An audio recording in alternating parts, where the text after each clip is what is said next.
మీ ఎలాంటి వ్యాపార ప్రకటనలకైనా వెంటనే మా ఛానల్ సంప్రదించండి. నమస్తే. ఈరోజు మన స్టూడియోలో ప్రముఖ ఆధ్యాత్మికవేత్త వేదిక్ ఆస్ట్రాలజర్ అవినాష్ దాస్ గారు మనతో ఉన్నారు. గురుగారితో మాట్లాడేద్దాం. నమస్కారం గురుగారు. నమస్కారం అండి. ఓం నమ శివాయ, ఓం నమో వెంకటేశాయ.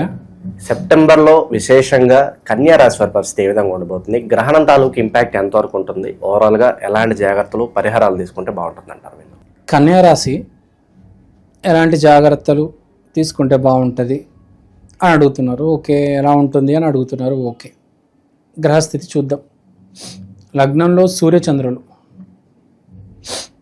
అంటే అమావాస్య ఇంపాక్ట్ డైరెక్ట్ లగ్నం మీద ఉంది. లగ్నం అంటే జీవితం,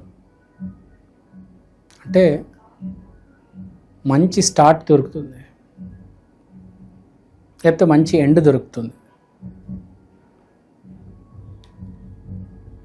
పెద్ద మోతాదులో అవకాశం రాబోతుంది, లేకపోతే పెద్ద మోతాదులో డిస్ట్రక్షన్ జరగబోతుంది. జనరల్గా మనం చూసుకుంటే 12 నెలల్లో ఎక్కువ డ్యామేజ్ జరిగేది కార్తీక మాసంలో జరుగుతుంది జనాలకి. శివుడు అంటే కార్తీక మాసం, శివుడు అంటే డిస్ట్రక్షన్, విపరీతంగా డ్యామేజ్ జరుగుతుంది. ఒక కులం ఉంది, పేరు చెప్పని వాళ్ళైతే పోసుకుంటారు, భయపడతారు. కార్తీక మాసం అంటే అసలు ఏమి చేయరు, పూజలు శుభకార్యాలు ఏమి చేయరు. ప్రతి కార్తీక మాసం వాళ్ళకి లాస్ వ్యాపారంలో. అంటే బేసిక్గా కార్తీక మాసంలో లగ్నంలో సూర్యచంద్రులు వచ్చారు కాబట్టి అమావాస్య డైరెక్ట్ ఇంపాక్ట్ ఉంది కాబట్టి చాలా పెద్ద ఇంపాక్ట్ ఉంటుంది. ప్రతి సంవత్సరం కార్తీక మాసంలో పగలడం గ్యారంటీ 99%.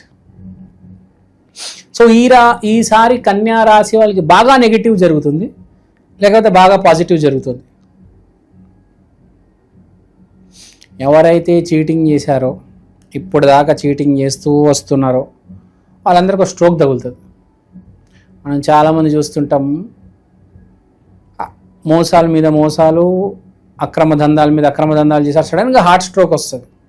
వాళ్ళందరూ రెడీగా ఉండండి, మీకు గట్టి దెబ్బ తగలబోతుంది. I wish you all the best.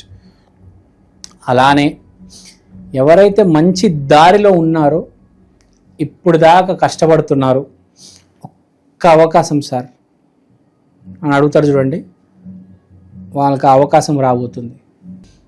వాళ్ళకి ఆ చిన్న అవకాశం రాబోతుంది. ఆ చిన్న తలుపు తెరుచుకుంటున్నారు. దేవుడు వాళ్ళ కోసం చిన్న తలుపు తీస్తాడు. ఆ చిన్న తలుపులో అలా వెళ్ళిపోవాలి మెల్లిగా. అది మెల్లిగా సక్సెస్ వైపు తీసుకెళ్తుంది.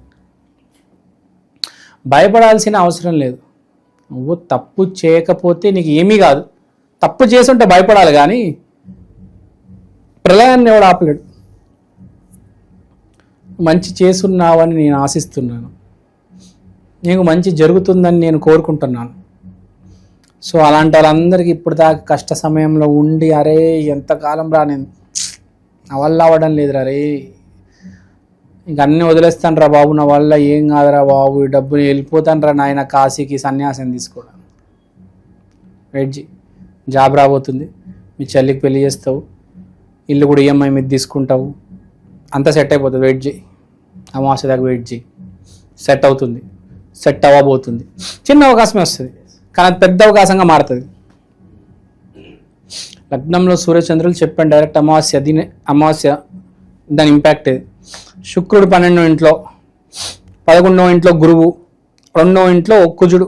అంటే ఏంటి, గురువు 11వ ఇంట్లో ఉన్నాడు కాబట్టి గురువు నుంచి సపోర్ట్ ఉంది. 11వ ఇల్లు ఈజ్ ఆఫ్ గెయిన్స్, ప్రాఫిట్, ఇవన్నీ 11వ ఇంటికి చెందినవి. కానీ శుక్రుడు 12 ఇంట్లో ఉన్నాడు కాబట్టి ఒక ఆడదాని వల్ల విపరీతమైన లాస్. అంటే నువ్వు ఇప్పుడు దాకా పిచ్చి పిచ్చి పనులు చేసుకొని పిచ్చి పిచ్చి అకౌంట్లు మెయింటైన్ చేస్తే మాత్రం ఇప్పుడు పగిలే సమయం. అదే మంచి పని చేసి కరెక్ట్ బ్రేక్ త్రూ కోసం ఎదురు చూస్తున్నావు, ఆ అవకాశం కోసం ఎదురు చూస్తున్నావు అంటే నీకు మంచి సమయం వచ్చింది. సువర్ణ అవకాశం నీకు అమావాస్య తర్వాత రాబోతుంది అని. 2 దారులు ఉన్నాయి, రాశిఫలాలు 2 చెప్తాయి. తర్వాత 2వ ఇంట్లో కుజుడు, వెరీ ఇంట్రెస్టింగ్. అంటే రెండో ఇంట్లో కుజుడు అంటే ఏంటి? బేసిక్గా ఆస్తి కావాలి, కానీ నాకు ఆస్తి లేదు. వాడికి సొంత ఇల్లు ఉంది, వాడికి 1 ఎకరం పొలం ఉంది, వాడికి ఒక బండి ఉంది. నాకు సొంత ఇల్లు లేదు, నాకు 1 ఎకరం పొలం లేదు, నాకు ఏమీ లేదు. కానీ నాకు ఒక కావాలనే ఆశ ఉంటే మనిషి ఏం చేస్తాడు? అప్పు తీసుకొని స్థలం కొంటాడు, ఈఎంఐ మీద ఫ్లాట్ కొంటాడు,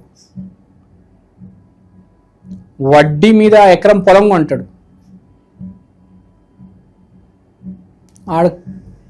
ఆడికి బాడీ ఉంది, నాకు బాడీ లేదు, నాకు పొట్టు ఉంది. వాడు జిమ్ జాయిన్ అవుతాడు. అంటే ఆ విల్ పవర్, ఆ రోషం అనేది రాబోతుంది. ఎట్లయినా నేను కొంటాను. ఇప్పుడు కొనలేకపోవచ్చు, కానీ అన్నీ కనుక్కుంటాడు. హైదరాబాద్లో అవుట్స్కట్లో స్థలం ఉంది, రాని డబ్బు రాని, ఈఎంఐలోనే నేను కడతా, నా అవకాశం రాని నేను మొదలెడతా. స్థలానికి ఈఎంఐ కడతా, ఇంటికి ఈఎంఐ కడతా, ఫోన్కు ఈఎంఐ కడతా, బైక్కు ఈఎంఐ కడతా. బైక్ అయినా పర్లేదు, నా పాత బండి నడుపుతా, కానీ ఒక స్థలము ఈఎంఐ కొంటా. నేను కాకపోయినా కొడుకు బాగుపడాలి అని ఫిక్స్ అయిపోతారు. సో వీళ్ళకి ఆ సంకల్ప శక్తి, ఒక ప్రతి మనిషి ఒక్క సంకల్పం తీసుకుంటాడండి. ప్రతి మనిషి ఇప్పుడు చిరంజీవి నేను సినిమా స్టార్ అవుతానని సంకల్పం తీసుకున్నాడు. ఇంకొకడు నేను ఆ స్థలం ఎలా అయినా కొంటాను, జీవితంలో నా ఫ్యామిలీ నడుస్తుంది, కానీ నా రిటైర్ అయ్యే లోపల నా స్థలం కొనేస్తా, నా రిటైర్మెంట్ జీవితం, నా శేష జీవితం బాగా ఉండాలి, నా కొడుకు బాగుపడాలి అని ఒక సంకల్పం ఉంటుంది ప్రతి మనిషికి. చెప్పాడు బయట, కానీ డబ్బులన్నీ రెడీ పెట్టుకుంటాడు, బంగారం రెడీ పెట్టుకుంటాడు, ఫిక్స్డ్ డిపాజిట్, క్యాష్ అదంతా రెడీ పెట్టుకున్న స్థలం కోసమే అడ్వాన్స్ ఇచ్చేస్తాడు, మెల్లిమెల్లికి డబ్బులు కడుతూ ఉంటాడు. వాడి జీవిత లక్ష్యమే అది అయిపోతుంది. సో అలాంటి పెద్ద ప్లానింగే అంటారు కదా, ఆ స్కెచ్ అయిపోతున్నారు. స్కెచ్ అయితే కంపల్సరీ, కానీ మనం చెప్పేది ఏంటి? ఇవన్నీ జరగాలంటే నీకు మంచి అవకాశం కదా. జాబ్ వస్తేనే కాదు, ఈఎంఐలు కడతావు, అన్నీ కనుక్కున్నావు, కానీ ఎక్కడి నుంచి కడతావు? ఇక్కడ మెయిన్ కాన్సెప్ట్ ఏంటంటే నువ్వు ఈఎంఐలు, ఈ నెల ఈఎంఐ స్టార్ట్ చేయాలి, ఎలా అయినా వస్తువు కొనేయాలి, ఈఎంఐలు కట్టాలి. ఈ నెల కాన్సెప్ట్ అనేది. ఒకడు స్థలం కొంటాడు, ఒకడు బైక్ కొంటాడు, ఏదైనా. కానీ అవకాశం తీసుకొచ్చేది నీ అదృష్టం, దేవుడు దయ, గురు కటాక్షం ఉంటే దొరుకుతుంది. లేదు నువ్వు అమ్మాయిల్ని మోసం చేస్తూ ఇటు అటు తిప్పేస్తూ వాళ్ళని వాడేస్తున్నావు అనుకో, ఈసారి దొరికిపోతావు, అమావాస్యకు దొరికిపోతావు, నీ మీద కేసు అవుతుంది, ఎఫ్ఐఆర్ రాస్తారు పోలీస్ స్టేషన్లో. డైరెక్ట్ చెప్తున్నా, ఇప్పుడైనా టైం ఉంది, అన్నీ అమావాస్య లోపల అన్నీ కట్ చేసుకొని అన్ని లైన్లో పెట్టేసుకో, లేదంటే ఇంక అంతే నీ జీవితం. జాగ్రత్తగా ఉండు అని చెప్తా కన్యరాశి వాడికి. అతివృష్టి అనావృష్టి టైప్లో ఉంది, కొంచెం జాగ్రత్తగా ఉండు. ఎదురుగా పిల్లి వచ్చింది, ఎదురుగా కుక్క వచ్చింది, నాకు మంచి జరగబోతుంది, నాకు చెడు జరగబోతుంది, అవేవో అంచనాలు వేసుకుంటూ నేను చేస్తుంది కరెక్ట్ అని అనుకొని ముందుకెళ్ళిపోతూ ఉంటారు. అవేం నడవవు ఈసారి. కరెక్ట్గా ఉంటే కరెక్ట్గా జరుగుతుంది. తేడా వచ్చిందా ఇంకా నేను చెప్పనక్కర్లే. స్కెచ్లు అయితే అన్నీ బాగున్నాయి, అవకాశాల కోసం వెయిటింగ్. ఎవరైతే శుభకార్యాలు ఫారెన్ ట్రిప్స్ చేద్దాం అనుకుంటున్నారో ప్రెస్టీజియస్ యూనివర్సిటీస్లో సీట్లు వస్తాయి అన్నమాట. MIT, Harvard, London school of economics.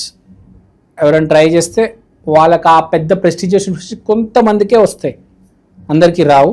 కన్యారాశిలో వస్తే కానీ కొంతమందికి ప్రెస్టీజియస్ యూనివర్సిటీస్లో సీట్లు రాబోతున్నాయి. సో అమ్మాయి విషయంలో జాగ్రత్తగా ఉండాలి.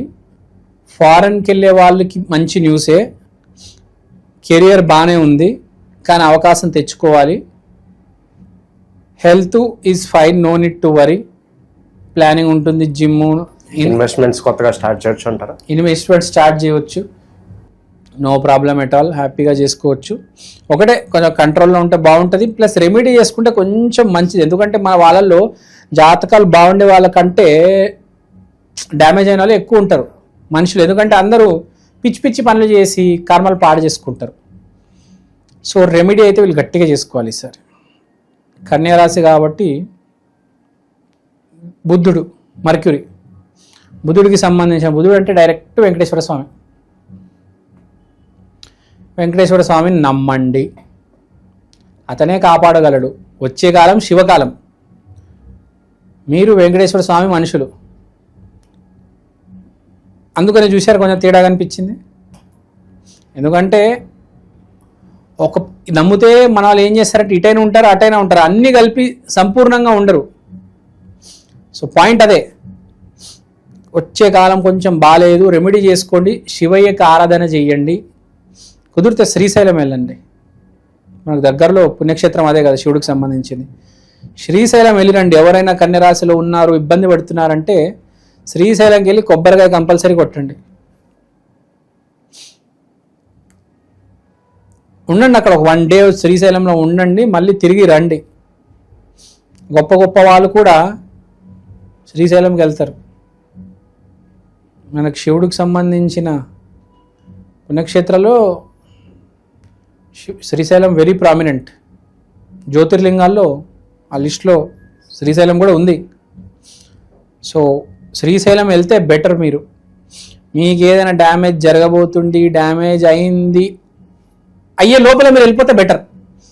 అయిన తర్వాత చేతులు కాలిన తర్వాత ఆకులు పట్టుకుంటే ఏం ప్రయోజనం లేదు. టైం ఉంది. మీరు కనుక దిశలో ఉంటే వెళ్ళిపోండి. అంత బాగానే ఉందంటే నో నీడ్ టు వరీ, అంత సవ్యంగానే జరుగుతుంది. కానీ మీరు కనుక రాంగ్ రూట్లో ఉన్నారు, ఇప్పుడు తేడా కొట్టబోతుందంటే ఇమ్మీడియట్గా ఉరకండి శ్రీశైలానికి, అక్కడే ఉండండి. No need to worry. ఈ రెమెడీ చేసుకోండి చాలు, అంత బాగానే ఉంటుంది. జనరల్ రెమెడీ చెప్పాలంటే ప్రతి సోమవారం శివాలయానికి వెళ్ళండి. జలాభిషేకం, పాలాభిషేకం కామనే. నేను చెప్పేది ఏంటంటే ఆ జలాభిషేకం, పాలాభిషేకం బదులు అక్కడ పేద ఉంటే వాడు ఒక శివుడి పేరు చెప్పి పాల ప్యాకెట్ ఇచ్చేయండి, అయిపోయింది. శివుడి మీద 2 చుక్కలు పాలేయండి, మిగతా పాల ప్యాకెట్ అక్కడికి ఇచ్చేయండి. అది దాని మించింది ఏమీ లేదు. దేవుడి దేవ మీ మీద ఉండాలని కోరుకుంటున్నాను. నెల కొంచెం జాగ్రత్త. All is well. ఓవరాల్గా ఈ రాశి వాళ్ళందరికీ ఈ మాసం ఏ విధంగా ఉండబోతుందో మీ మాటల్లో చాలా బాగా వివరించారు. ధన్యవాదాలు. ధన్యవాదాలు.